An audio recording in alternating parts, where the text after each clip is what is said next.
Have you ever wanted to control a tight, hot-bodied blonde Coast Guard man with rippling muscles and stunning hair? Me neither. Hey, your nose didn't grow. I know. Cold Fear may be the game you've been searching for. Released in March of 2005, Cold Fear was a poorly timed release, getting overshadowed by much larger titles, such as Resident Evil 4 and Condemned Criminal Origins. Cold Fear places you in a survival horror third-person game set on a Russian whaler and an ocean oil rig, both of which are full of mutated individuals infected with exocels that were discovered while drilling into the ocean floor. Defeating the monsters, blowing up the oil rig, and saving the girl become your priorities as you take control of Tom Hanson, a disgraced special operations soldier who has joined up in the Coast Guard to redeem himself. For starters, I'd like to say this game was fun, but that was about it. There wasn't anything that was like, wow, this was awesome. It was pretty cool though, and I liked it. The game was extremely short. It took roughly 4 hours for me to beat, and the puzzles or clues that you had to solve were half-assed and easy to complete. It came down to basically, I need to open this door, let me go get something to open the door. It wasn't anything with finding codes or different puzzle pieces or anything like that. Need door handle? I go get door handle. The enemies too were basic, easy to beat, and nothing quite unique about them. And we'll take a look more at this stuff later. With a plethora of other games coming out around this time, the reviews and sales figures of Cold Fear were hit hard, as most reviews came in between a 6 or a 7 out of 10, while Resident Evil 4, arguably the best of the entire Resident Evil series, would cast a cloak of invisibility over Cold Fear, as Cold Fear would go on to sell only 70,000 copies across all 3 of its platforms that year. But with the game moving to Steam eventually for PC players to try, the game found much more success and a cult following online, what some may call a hidden gem from old school video games, and that's something I'd have to agree with partially. The game, yes, it's fun to play, but what you would expect of the great aspects in the survival horror game are half-baked, and a remaster or remake would do this thing wonders. More on that later. The graphics, when compared to its counterparts, are, I would have to say, subpar. And although some aspects of the graphics are really nice and cool, such as the water effects on the screen while running on the outside of the ship, the rest of them are nothing that stand out too much, with maybe some hints of exceptionalism at certain points. The majority of the exos and mutants look nearly the exact same, they have similar and predictable attacks, and are pretty stupid overall when you try to kill them. Now, playing this on a 4K PS2 emulator, the game did look a lot nicer than what it would have on the original console, but that's new age tech I'm working with here. Compare these graphics with the occasional clunky movement or piss poor camera angle changes, this game can cause a headache from time to time. However, one of the coolest aspects I enjoyed of this game was the swaying of the ship, which the studio actually needed to build a new game engine in order to do this with the amount of animations. Not only does the swaying of the ship knock you and the enemies off their feet occasionally, but it forces you to really focus on a concentrated aim and preservation of ammo. That's enough talking though. Why don't we go ahead and check out the game and see what this man is all about. If you want like a 3-hour gameplay, it's on the channel and it's linked below.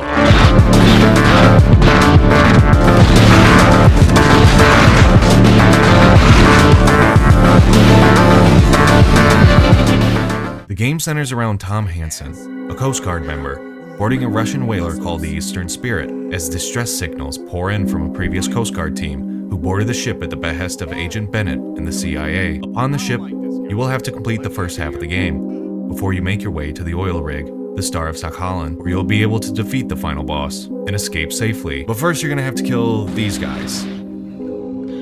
And them. These guys here. And finally, this guy.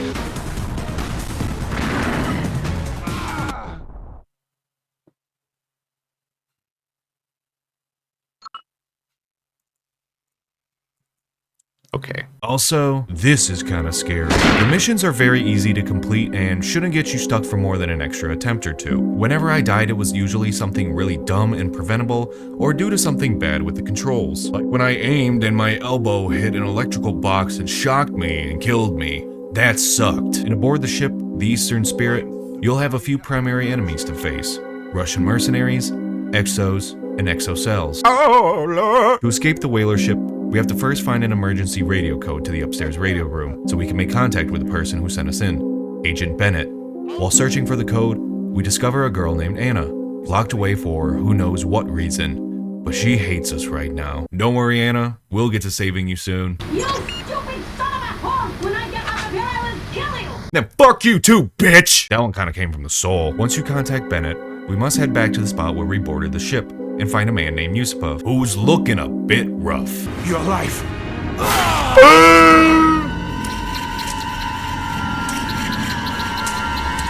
To make it to Yusupov, you'll have to encounter a plethora of enemies. I said plethora twice there. You'll have to encounter a large assortment. To make it to Yusupov, you'll have to encounter more enemies, including Russian mercenaries, exos, and Russian mercenaries fighting exos. Seems easy enough. With the massive sways of the ship and waves crashing constantly on both sides, you'll eventually find Yusupov up top, telling you that if you save Anna, she will have the answers we are searching for. After encountering countless exos and exocels, even destroying our first nest of exocels, we cross paths with Anna, who's untrusting of us at the moment, but willing to take us to her father, who will be able to tell us more of what is going on. The only problem is her father is over on the oil rig, the Star of Sakhalin. Let's set sail. Huh? We can't? Well, why the hell not? Oh. Okay. Never mind. First, we gotta do a few things. First, with the ship's autopilot locked on, we must first find the code to override the lock system and set the coordinates. Eventually, changing the ship's direction, we make our way to the top side of the ship, all the way to the catwalk. I mean the crow's nest, where defeating a few more exos allows us to ram the ship into the oil rig, and the second half of missions begin with a few more challenges, as Anna gets kidnapped by a monstrosity aboard the oil rig, which of course we get the pleasure of killing later on. Tom Hanson gets a new set of objectives, and armed only with a pistol to start, things are rough. Oh Lord! After a few freakouts upon the oil rig, we find a well-placed armory and medical room that turned into lifesavers for me throughout the game. In the medical room, our life is saved with an antidote shot from being infected by the exocels, whenever that happened. The man saving us is named Dr. Bakharev, a research assistant to Anna's father, Dr. Kamsky. Here, we learn that Kamsky wanted to experiment with the exocels when they were discovered, leading to the creatures and monsters we have, and soon will encounter. But first, we need to get to the magnetic jammer that Bennett told us about. However, the only way into the room with the jammer is a retinal scanner that is linked to only a man named Anashenko. I wonder what we're gonna have to do. To get to Anashenko is difficult, having to cross paths with a new type of enemy, a mutated dog that will drain every bullet from your gun. Literally, the only thing that was working was a shotgun, and you just gotta walk him down and just boom, boom, boom, boom, boom.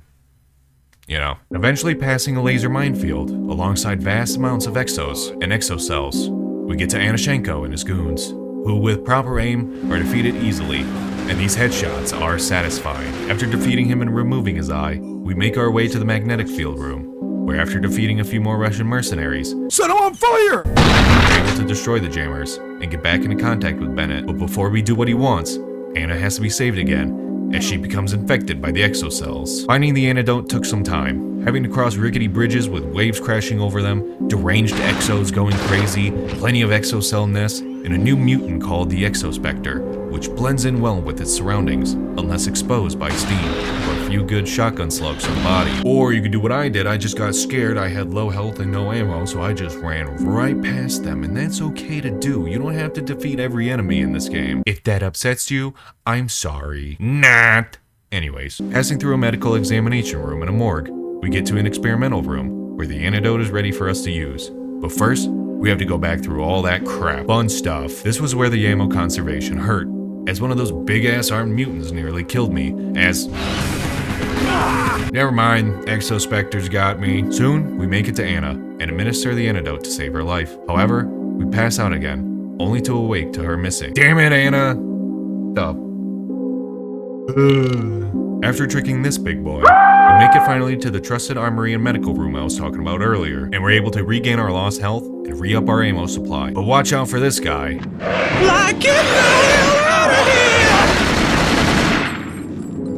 Bennett then calls you up too, mentioning that Dr. Kamsky has important files on his laptop you need to retrieve.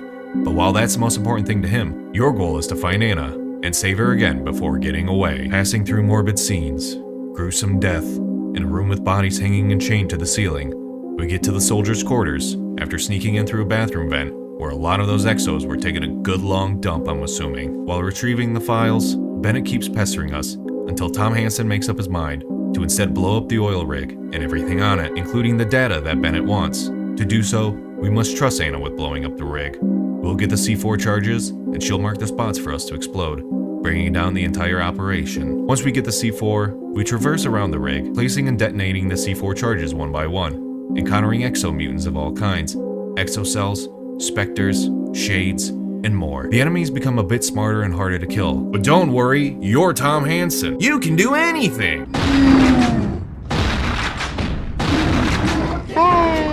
Once all the designated C4 spots have been destroyed, we finally re-meet with Anna near the helicopter pad. But guess what? A guest has arrived, and it's Papa Kamsky. Her father was the mutant who saved her earlier, but what he wanted to save was just another future science experiment for him to conduct. So really, there's only one answer for what we must do: kill him. And this part of the game took like a half dozen to 12 attempts. I don't remember how many it was, like 10 attempts in total. I just died by the stupidest ways possible, either getting smacked off the ship or he wouldn't grab me, so I couldn't even finish the boss fight or anything like that. He would just come up and just stomp on me. I'm like, well, how the hell am I supposed to beat it that way? Oh well. From getting stomped on, letting Anna die, and getting smacked off the ship by Kamsky, it became more and more frustrating trying to kill this monster, but to defeat him is simple, and after a while, you do get the hang of it. The stages of this fight go as this. When Kamsky turns to Anna and follows her slowly as she's setting up the last explosive charges, we must shoot him in the back. This will turn his attention to us before he comes sprinting over and attacks us, but a slight move left and right can dodge the swipe attack, or his feet stomping on you. After doing this not once, not twice, but 3, 4, maybe even 5 times if you do it too fast. One more, go fucking planet. Anna finally has all the charges set, and she rushes to the helicopter, where after Kamsky is killed, we'll hop on and blow the rig and fly off into the sunset. Well, the hurricane, more like. The second stage of the boss fight forces you to perform 3 critical strikes on Kamsky with headshots.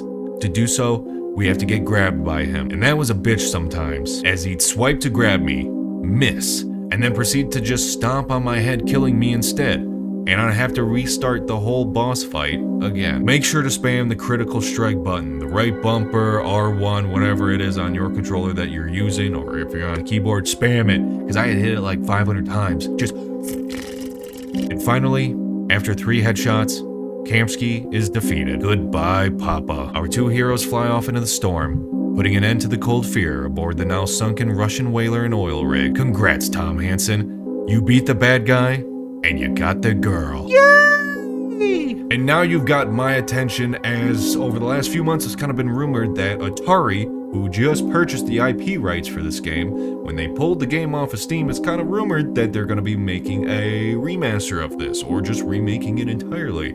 So if they do that, please improve it just a little bit. The game was really good, but because it was so short and just kind of was a little bit lackluster on a few things that really make a good horror game, you could do so much with this. Overall, the game was enjoyable and something most gamers could knock out in a day or 2. Possibly even one sitting if you have a few hours. If you want to watch the nearly 3-hour-long gameplay that I have of this, it's not a direct step-by-step guide to it, but it was a lot of fun to play, and I think you'd like it. So I'll go ahead, that'll be like right there, and it'll be linked down below, so go ahead and please check that out. I had a lot of fun putting it together. I have a lot of fun playing all these games, and part of me wants to like stream this and everything. One, I got like bad anxiety and shit with that, so I don't know how well that would go, even though I really don't give a fuck. But the thing is too, I'm up at like 2 a.m. so I gotta be like, hey, who's gonna be watching me at 2 a.m? Maybe a lot of people, I don't know, but no, this is definitely a game that a lot of people should check out. If you have a PS2 emulator, try it, please. Or if you played this in your childhood, or you probably didn't, because it didn't seem like a lot of people didn't. So this is kind of interesting, being like, yeah, I played it though. Anyways, that's about all I've got, and there's a few more things that I need to take care of, so I love you all, and thank you so much for watching. As always, like, comment, subscribe, all that usual stuff, and let me know other types of videos that you want to see, other game breakdowns. I don't know. I gotta go to a Christmas party soon too, so that's why I had to record this right now. So I will see you all in the next one. Bye.